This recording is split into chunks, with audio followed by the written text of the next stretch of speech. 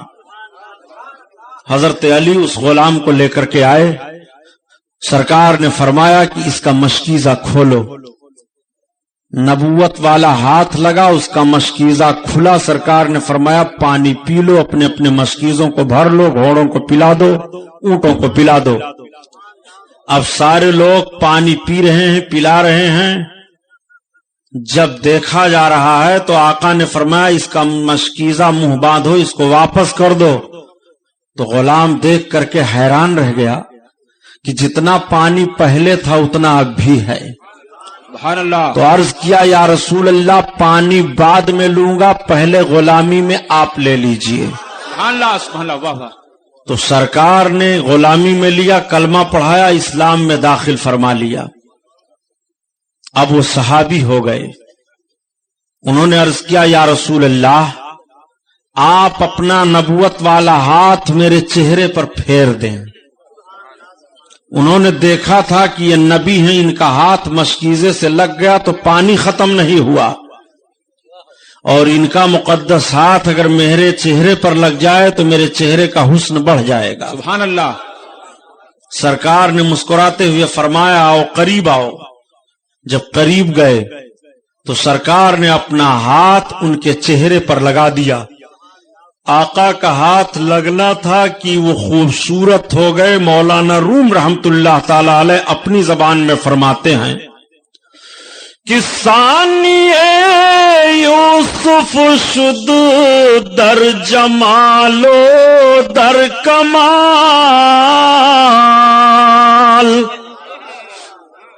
وہ صحابی حسن میں حضرت یوسف علیہ السلام کے حسن کا پرتو ہو گئے. اللہ اکبر، ایسے حسین و جمیل بنے. اب اعلی حضرت کا شعر پڑھو. چمک تجھ سے پاتے ہیں سب پانے والے، چمک تجھ سے پاتے ہیں سب پانے والے. میرا دل بھی چمکا دے چمکانے والے، چمکانے والے. میرا دل بھی چمکا دے چمکانے والے. برستا نہیں دیکھ کر ابر رحمت، برستا نہیں دیکھ کر ابر رحمت. بدوں پر بھی برسا دے برسانے والے. سبحان اللہ. تو زندہ ہے واللہ، تو زندہ ہے واللہ. میرے چشم عالم سے چھپ جانے والے، چھپ جانے والے. میں مجرم ہوں آقا مجھے ساتھ لے لو. میں مجرم ہوں آقا مجھے ساتھ لے لو. میں مجرم ہوں آقا مجھے ساتھ لے لو. کہ راستے میں ہیں جا بجا تھانے والے، کہ راستے میں ہیں جا بجا تھانے والے رضا نفس دشمن ہے دم میں نیانا رضا نفس دشمن ہے دم میں نیانا رضا نفس دشمن ہے دم میں نیانا کہاں تو نے دیکھے ہیں چندرانے والے چمک تجھ سے پاتے ہیں سب پانے والے درود پاک اللہم صلی اللہ سیدنا مولانا محمد وعلی آلہ وبارک وسلم صلاۃ و سلام علیک یا رسول اللہ صلی اللہ تعالی علیہ وسلم کی شان سے حسان بولے فدائے حامل قرآن بولے غلام موتی ایمان بولے وہ نقطہ رس دقیقہ دان بولے ادب کا مطلع تابان بولے وَأَحْسَنَ مِنْكَ لَمْ تَرَقَّتُ عَيْنِي وَأَجْمَلُ مِنْكَ لَمْ تَلِدِ النِّسَاءُ خلقت مبرعا من کل عیب کانک قد خلقت کما تشاء ہزار بار بشویم دہنز مشکو گلاب ہنوز نام تو گفتن کمال بے ادبیس حضرات میرے آقا کریم صلی اللہ تعالی علیہ وسلم کی مقدس عمر شریف 4 برس کی ہے حضرت حلیمہ سعدیہ سرکار کو اپنی آبادی سے لے کر کے مکہ شریف کی طرف جا رہی ہیں یہ آقا کو لے جانے کا دوبارہ واقعہ ہے پہلی بار جب حضرت حلیمہ لے کر گئی تھی تو پھر سرکار کو لے کر کے واپس آ گئی تھی اب حضرت حلیمہ سعدیہ لے کر کے چلی جا رہی ہیں حلیمہ سعدیہ پہاڑیوں سے گزرتی ہوئی جب مکہ کے قریب پہنچی اور مکہ کی وادی بس تھوڑی دور ہے ایک منزل پر حضرت حلیمہ سعدیہ ٹھہرتی ہیں دھوپ شدت کی پڑ رہی ہے پہاڑیاں ہیں درخت ہیں ان پہاڑیوں میں جھاڑیوں کے نیچے اللہ کے حبیب صلی اللہ تعالی علیہ وسلم کو ٹھہراتی ہیں اپنے سامان کو رکھتی ہیں اپنی سواری کو چھوڑ دیتی ہیں اور حضرت حلیمہ سعدیہ اپنی ضرورت سے پہاڑی کے آڑ میں چلی جاتی ہیں میرے آقا صلی اللہ تعالی علیہ وسلم تھوڑی دیر ٹھہرے تھے کہ جو راستہ مکہ کی طرف چلا جا رہا تھا اسی راستے سرکار چل پڑے حلیمہ سعدیہ جب واپس آتی ہیں واپس آنے کے بعد حضرت حلیمہ سعدیہ نے دیکھا کہ آقا ہیں ہی نہیں تو حلیمہ رونے لگی چیخنے چلانے لگی اور کہنے لگی ہائے میرے بیٹے کہاں چلے گئے اب پہاڑوں کے درمیان حلیمہ گھوم رہی ہیں اور رو رہی ہیں حلیمہ کے رونے کو سننے کے بعد وہ ہوش و طیور چرند و پرند سب کے سب مڈلانے لگے ایک عرب مرد ملا اس نے پوچھا خاتون تم کون ہو حلیمہ نے کہا میں ایک مسافرہ عورت ہوں غریب ہوں میرا نام حلیمہ سعدیہ ہے میرے ساتھ میرا بچہ تھا میں اپنے بچے کو یہیں کر کے چلی گئی تھی اب آئی ہوں تو دیکھ رہی ہوں میرا بچہ نہیں ہے اس نے کہا خاتون تمہیں گھبرانے کی ضرورت نہیں ہے چلو اس پہاڑ کے پیچھے میرا خدا رہتا ہے ایک بت رہتا تھا وہاں پر چلو تم اور تم اپنے بچے کا پتہ پوچھو گی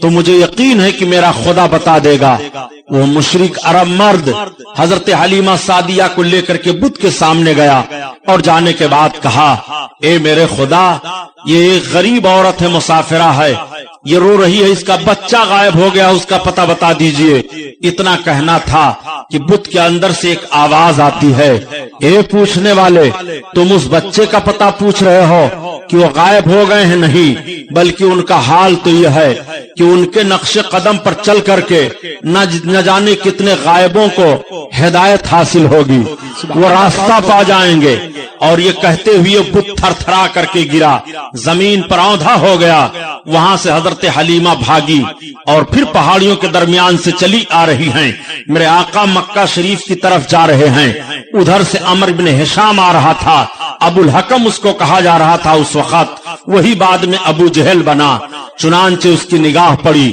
آقا کے نورانی چہرے کو دیکھنے کے بعد اپنی سواری سے اتر پڑا اور پوچھا تم کون ہو آقا نے فرمایا میں محمد ابن عبداللہ ہوں سردار قریش کا پوتا عبد المطلب کا ہوں اتنا سننے کے بعد اس نے سرکار کو اٹھایا اور اپنی سواری پر بٹھا لیا. اب سواری ہانک رہا ہے تو اس کی سواری چل ہی نہیں رہی ہے. وہ پریشان ہو گیا.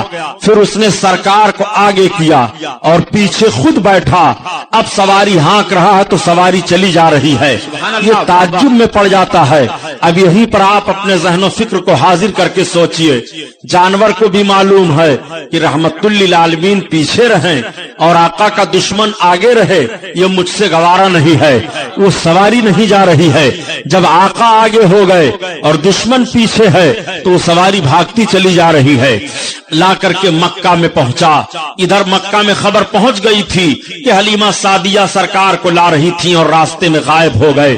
آپ کے دادا جان حضرت عبد المطلب کو یہ اطلاع ملی تو آپ بھی تیار ہو کر کے نکلے سرکار کی تلاش میں. تب تک ابو جہل مل جاتا ہے. اس نے کہا سردار قریش لو، یہ آپ کے پوتے ہیں، یہ نہ جانے ہمارے ساتھ کیا کریں گے. ایسے ایسے یہ آ رہے تھے، میں نے ان کو اپنی سواری پر بٹھایا تو میری سواری چل ہی نہیں رہی تھی. جب آگے بٹھا لیا تب میری سواری بھاگتی چلی آئی ہے. دادا نے سرکار کو لیا، اپنے گھر آ گئے. حلیمہ سعدیہ بھی تلاشتی ہوئی پہنچ گئیں اور پہنچنے کے بعد سردار قریش سے معافی کی طلبگار ہوئی. سردار قریش ہمیں معاف کر دو، میں اپنی ضرورت سے گئی تھی. اتنے میں یہ ہماری نگاہوں سے پوشیدہ ہو گئے. حضرت عبد المطلب فرماتے حلیمہ تمہیں گھبرانے کی ضرورت نہیں ہے، محمد آ گئے. حضرت حلیمہ نے سرکار کے ہاتھ کو اپنے ہاتھ میں لیا اور عرض کیا بیٹا حجازی ہم سے خوش ہو جاؤ. آقا فرماتے ہیں ماں میں تم سے خوش ہوں. حضرت عبد المطلب رضی اللہ تعالیٰ عنہ نے سرکار کے دودھ پلانے پر حضرت حلیمہ کو 50 رتل سونا اور 1000 اونٹ انعام میں دیا. اتنا کسی عورت کو نہیں ملا تھا جتنا حلیمہ سعدیہ سرکار کو دودھ پلانے کی خدمت میں لے کر کے آپ کے گھر سے جا رہی ہیں. وہ حلیمہ جو غریب و مفلس و قلاش تھی آج ساری عورتوں میں مالدار ہو گئی ہیں. حلیمہ کا وقار بڑھ گیا ہے، حلیمہ کی عزت ہونے لگی ہے. حلیمہ کے گھر سے غربت و افلاس کا جنازہ نکل گیا ہے. حلیمہ یہ سارا انعام و اکرام لے کر کے اپنے گھر روانہ ہو جاتی ہیں. میرے آقا صلی اللہ تعالی علیہ وسلم جلوہ افروز ہیں. ایک بات کی اور وضاحت حضرت کرتا چلوں، مفسرین کرام کی ایک جماعت اس طرف گئی ہوئی ہے کہ اللہ تعالیٰ نے جو آیت کریمہ نازل فرمائی وَوَجَدْكَ ضَالًّا فَهَدَىٰ، اے محبوب ہم نے تمہیں جب تم حلیمہ سے بچھڑ گئے تھے اور مکہ کی طرف آ رہے تھے تو ہم نے تمہیں تمہارے دادا جان عبد المطلب کے پاس مکہ میں پہنچا دیا. اس آیت کریمہ کا مطلب مفسرین کرام ایک یہ بھی فرماتے ہیں وَوَجَدْكَ ضَالًّا فَهَدَىٰ، مگر دوسرے ترجمہ کرنے والے کس طرح سے دھوکہ کھا گئے ہیں. کسی نے کہہ دیا اے محبوب ہم نے تمہیں گمراہ پایا تو راستہ دے دیا معاذ اللہ. کسی نے کہا ہم نے تمہیں بھٹکا ہوا پایا تو راہ دکھا دیا. کسی نے کہا ہم نے تمہیں بھولا ہوا پایا تو راہ دکھا دیا. وہ لغت کے اعتبار سے ترجمہ کرتے چلے گئے مگر قربان جاؤ اعلی حضرت عظیم البرکت پر. اعلی حضرت عظیم البرکت جب قرآن عظیم کی اس آیت کا ترجمہ فرماتے ہیں تو آپ ارشاد فرماتے ہیں وَوَجَدْكَ ضَالًّا فَهَدَىٰ، اور اے محبوب تمہیں اپنی محبت میں وارفتہ پایا تو اپنی طرف راہ دی. گویا میرے آقا رب کی محبت میں مکہ کی طرف چلے جا رہے ہیں. اللہ تعالیٰ نے اپنے محبوب کو مکہ پہنچا دیا. مفسرین کرام کی ایک جماعت اس طرف بھی جا رہی ہے. آقا صلی اللہ تعالی علیہ وسلم مکہ میں ہیں. مکہ کے لوگ جب سرکار کو دیکھتے ہیں اور سرکار کے چلنے کو دیکھتے ہیں تو اپنے بچوں سے کہتے ہیں اے بچوں ایسے چلا کرو جیسے محمد چل رہے ہیں، ایسے بولو جیسے محمد بول رہے ہیں. دیکھو کس انداز سے یہ چل رہے ہیں، کیسے انداز سے یہ بیٹھ رہے ہیں، کس بہتر طریقے سے یہ اٹھ رہے ہیں، اپنے باپ داداؤں کا نام کس انداز سے لے رہے ہیں. اس لیے کہ عرب والوں کا اجڈپن بھی مشہور تھا. وہ بیٹھنے میں بھی طریقت اور طریقہ نہیں رکھتے تھے، وہ ادھر ادھر چلنے میں بھی کوئی اچھا راستہ نہیں اختیار کیے ہوئے تھے. آقا کریم صلی اللہ علیہ وسلم کے چلنے کو دیکھ کر کے، اٹھنے بیٹھنے کو دیکھ کر کے اور آپ کی اچھی عادت کو دیکھ کر کے تمام مکہ کے لوگ اپنے اپنے بچوں سے یہی کہا کرتے ہیں میرے آقا صلی اللہ تعالی علیہ وسلم دادا جان کے پاس رہ رہے ہیں. آپ کے دادا جان کو اتنی محبت ہے سرکار سے کہ جب تک حضرت عبد المطلب خود آقا کو کھلا نہیں دیتے ہیں تب تک کھاتے نہیں ہیں. جب تک میرے سرکار سو نہیں جاتے ہیں تب تک آپ سوتے نہیں ہیں. لمحہ لمحہ سیکنڈ سیکنڈ آقا کا خیال رکھا جا رہا ہے. دادا جان کا حال یہ ہے محبت کرنے کا. سارے مکہ والوں کو کہہ دینا پڑا